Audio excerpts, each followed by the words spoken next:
अस्सलाम वालेकुम दोस्तों, मैं हूं ज़ुहैब हसन। आप देख रहे हैं मेरा YouTube channel exam talks and analysis. दोस्तों, डेली बेसिस पे हम डॉन न्यूज़पेपर के एडिटोरियल और ओपिनियन पेज के जो आर्टिकल्स होते हैं उसको कवर करते हैं। चलते हैं आज के आर्टिकल पे, जो कि हमारे 28 अक्टूबर 2025 के आर्टिकल हैं। देखते हैं इसमें सबसे पहले एडिटोरियल के कौन कौन से आर्टिकल हैं। पहला एडिटोरियल है हमारे पास इस्तांबुल इम्पास के नाम से। दोस्तों, ये पाकिस्तान और अफगानिस्तान के दरमियान जो रिलेशंस हैं या जो हमारी झड़पें चल रही हैं उससे या मुज़ाकरात जो हो रहे हैं उसके बारे में ये टॉपिक है। दोस्तों, पाकिस्तान और अफगानिस्तान जो है, आपको पता है कि तुर्की के अंदर उसका शहर इस्तांबुल है। वहाँ पर हमारे मुज़ाकरात जारी हैं पाकिस्तान और अफगानिस्तान के दरमियान। पाकिस्तान ये यानी कि चाहता है कि जो यानी कि टेररिस्ट ग्रुप है तहरीक तालिबान पाकिस्तान, जो कि पाकिस्तान पे अटैक कर रही है, वो अफगानिस्तान से ऑपरेट होती है और पाकिस्तान के अंदर आके अटैक करती है। अब पाकिस्तान का ये कहना है। दोस्तों, पाकिस्तान ये चाहता है कि अफगानिस्तान जो है वो ये जो अटैक्स होते हैं इसको रोकेगा। वो लोग जो तहरीक तालिबान पाकिस्तान अफगानिस्तान के अंदर जाके बैठे हुई है, वहां से ये सारा सिस्टम ऑपरेट करती है।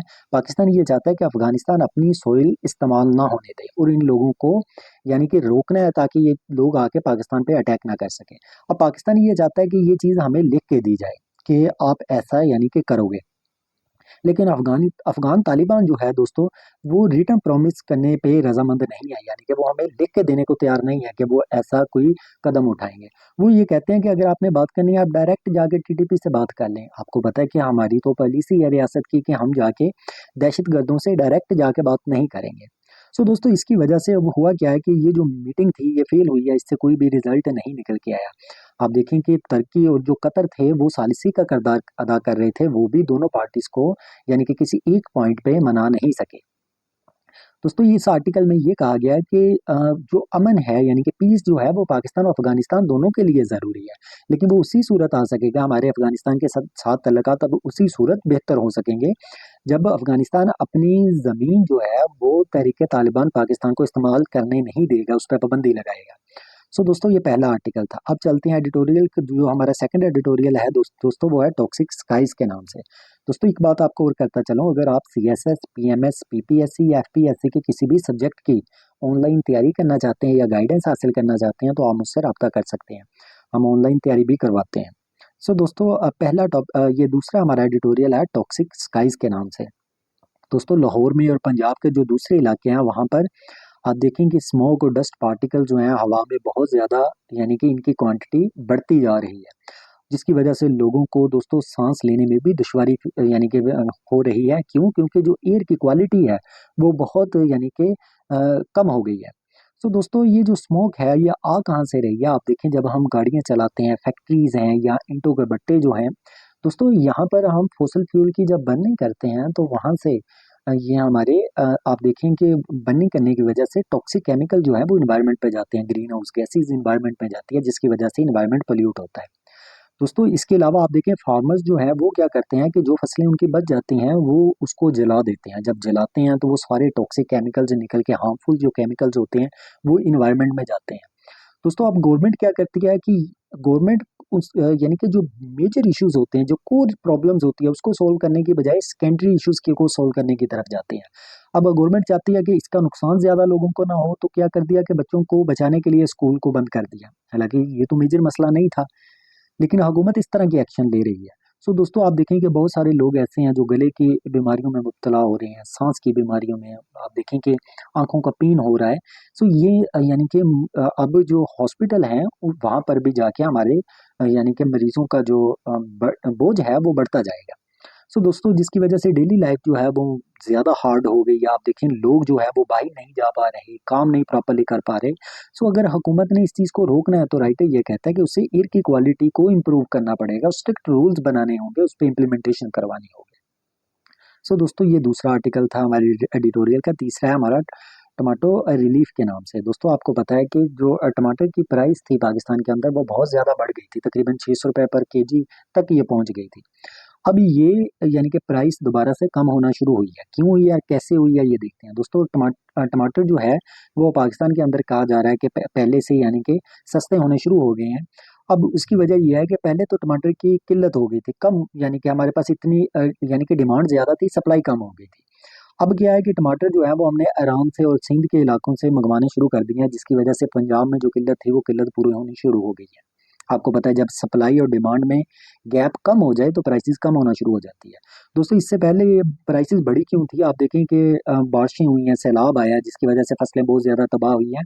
इसके अलावा हमारा अफगानिस्तान के साथ जो बॉर्डर था, चमन बॉर्डर, और जो दूसरे बॉर्डर्स थे वो हमने बंद कर दिए, जिसकी वजह से जब हमारी झड़पें हुई अफगानिस्तान के साथ, उसकी वजह से आप देखें सप्लाई जो थी वो रुक गई। सो दोस्तों राइटर ये कहता है अब लोग खुश तो हैं, लेकिन मसला ये है ये जो रिलीफ भी है ये भी कुछ टाइम के लिए है। पाकिस्तान आप देखें कि राइटर ये कहता है कि पाकिस्तान के लिए जो स्टोरेज है, यानी कि फसलों को स्टोरेज करना, जो हम यानी कि जो कैपेसिटी हमने बिल्डिंग करनी थी वो हम नहीं कर सके, जिसकी वजह से कई टमाटर तो अब ऐसे हैं दोस्तों, या हमारी कई फसलें ऐसी हैं जो कि ख़राब हो जाती हैं यानी कि मार्केट पहुंचने से पहले ही। सो गवर्नमेंट को क्या करना चाहिए? तो गवर्नमेंट को एक सिस्टम को, जो सिस्टम के अंदर खराबियां हैं उन खराबियों को दूर करने की ज़रूरत है। इस तरह से जो हमारी प्राइसेस हैं वो मुकम्मल तौर पे यानी कि वो फिर लॉन्ग टर्म यानी कि प्रोजेक्ट होगा, एक लंबे अरसे के लिए हम प्राइसेस को कंट्रोल में रख सकते हैं। सो दोस्तों ये एडिटोरियल के आर्टिकल थे। अब चलते हैं ओपिनियन पेज के आर्टिकल्स पे। पहला आर्टिकल है हमारा जर्नलिज्म बर्डन के नाम से। दोस्तों पाकिस्तानी जर्नलिस्ट जो अरशद शरीफ है, आपको पता है कि उसे कीनिया के अंदर 2022 के अंदर उसे शहीद कर दिया गया, जिससे ये चीज़ राइटर कहता है कि सामने आई है कि जर्नलिस्ट जो हैं वो कहीं भी सेफ नहीं है। सो दोस्तों आप देखिए पाकिस्तान में कई जर्नलिस्ट ऐसे हैं जिन पर अटैक किया जाता है, जिन्हें मार दिया जाता है, जिस तरह सलीम शहजाद की एग्जांपल है हमारे पास, वली बाबर, हयातुल्लाह, मतलब कि ये विक्टिम रहे हैं राइटर के मुताबिक कि जब इनके लिए सहाफ़त यानी कि करना पाकिस्तान में आसान नहीं रहा। सो दोस्तों ये जो लोग जर्नलिस्ट को मारते हैं, राइटर कहते हैं इन्हें फिर सजाएं भी नहीं दी जाती, पुलिस जो है वो इन्वेस्टिगेशन भी प्रॉपर नहीं करती, कोर्ट्स इनको फिर उस तरह से इंसाफ नहीं दे पाती। सो दोस्तों राइटर ये कहता है कि पहले ये समझा जाता था कि अगर आप बाहर किसी मुल्क में चले जाते हो बच के तो इसका मतलब आप अब सेफ हो गए हो, लेकिन अरशद शरीफ की जो जब हम एग्जाम्पल देखते हैं तो वहाँ से ये पता लगता है कि नहीं, आप जर्नलिस्ट बाहर भी चले जाएं वहाँ पर भी सेफ नहीं है। सो दोस्तों राइटर ये कहता है कि जर्नलिस्ट जो हैं अब वो फियर फील करते हैं, खौफजदा होते हैं जब वो लिख रहे होते हैं या बोल रहे होते हैं, क्योंकि सच बोलना राइटर के मुताबिक आसान नहीं रहा, उन पर प्रेशर होता है, फिर केसेस बना दिए जाते हैं।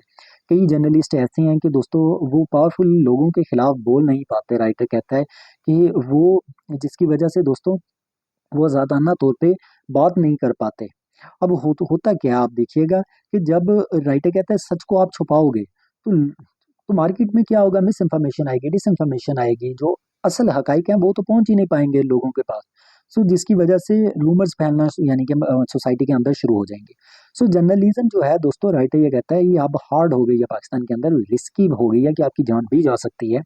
सो डेमोक्रेसी को अगर आप स्ट्रॉन्ग करना चाहते हैं तो आपको फ्रीडम ऑफ स्पीच यानी कि देनी होगी, ये राइटर का कहना है। सो दोस्तों चलते हैं एडिटोरियल के दूसरे आर्टिकल पे जो कि हमारा York town Galwan and Bihar के नाम से। दोस्तों राइटर ये कहता है कि बहुत अर्सा पहले जो बरतानिया था वो अमेरिका से जंग हारा, और बरतानिया का जो जनरल था जिसका नाम था कॉर्नवालिस, दोस्तों वो क्या हुआ, वो उठ के इंडिया आ गया और इंडिया का हुक्मरान बन गया। उसने क्या किया कि जो इंडिया के अंदर यानी कि उसने एक कानून बनाया कि जो ज़मीनें थी दोस्तों वो उसने बड़े-बड़े जो अमीर ज़मींदार थे उनको दे दी, जिसकी वजह से जो गरीब किसान था दोस्तों उसने सफ़र किया। और ये स्पेशली बिहार के इलाके में, बिहार के जो लोग थे वहाँ पे फार्मर्स जो थे वो ज़्यादा गरीब हो गए, जिसकी वजह से बिहार के अंदर दोस्तों लोग जो थे वो डिवाइडेड हो गए। आप देखिए अमीर और गरीब का फ़र्क बहुत ज़्यादा हो गया वहाँ पे।